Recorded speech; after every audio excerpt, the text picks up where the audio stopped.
रामनवमी पर इतिहास रचने जा रहा है सावनेर। महाराष्ट्र के मुख्यमंत्री देवेंद्र फडणवीस की मौजूदगी में होगा भव्य आयोजन। दुनिया की शांति के लिए हजारों दियों से महाआरती, गिनीज वर्ल्ड रिकॉर्ड बनाने का लक्ष्य। सावनेर के नगर परिषद ग्राउंड में 26 मार्च शाम 5:30 बजे एक साथ हजारों लोग करेंगे दिया आरती। एमएलए आशीष देशमुख के पहल, विश्व शांति का संदेश देने का संकल्प। उत्तर प्रदेश में योगी आदित्यनाथ द्वारा बनाए गए रिकॉर्ड को तोड़ने की तैयारी।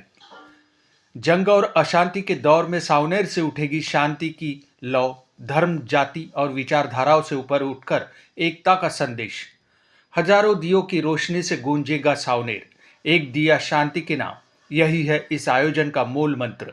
आयोजकों की अपील, ज्यादा से ज्यादा संख्या में पहुंचे, दिया जलाए और बने इस ऐतिहासिक पल का हिस्सा। रशियाचं युद्ध असेल किंवा आता चालू असलेलं इस्रायल अमेरिका इराणचं युद्ध असेल किंवा मध्ये सुरू झालेलं पाकिस्तान अफगाणिस्तानचं युद्ध असेल, यामुळे मानवजाती त्रस्त झाली आहे। मोठ्या प्रमाणामध्ये आक्रोश आणि मोठ्या प्रमाणामध्ये जनसामान्य लोक याच्यामध्ये भरडले जात आहेत, मरत आहेत।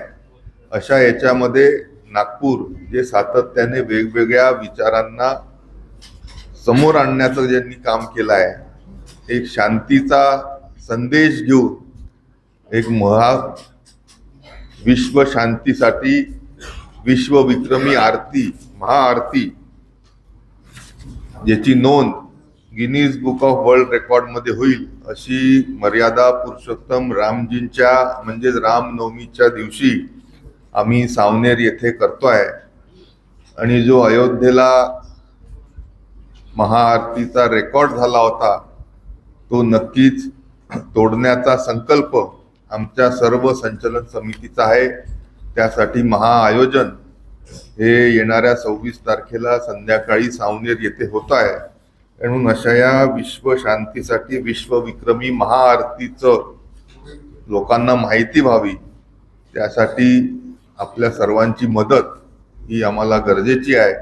आणि आपल्या आपल्या माध्यमातून जनसामान्यांपर्यंत ही माहिती जावी आणि माहिती सोबत त्यांनी याच्यामध्ये सहभागी व्हावं, यासाठी आजची ही प्रेस कॉन्फरन्स आहे। गिनीज बुक ऑफ वर्ल्ड रेकॉर्डचे लंडन वरून सर्व त्यांचा चमू हा याच्यासाठी येणार आहे आणि एकत्रित दीप प्रज्वलित करून आरती करण्याचा जो रेकॉर्ड आजपर्यंत आहे त्याला तोडण्याच्या दृष्टीने आमची हे प्रयत्न आहेत। आणि अशा या महाआरतीला आपण देखील सहकुटुंब यावं अशी आपल्या सर्वांना विनंती करतो।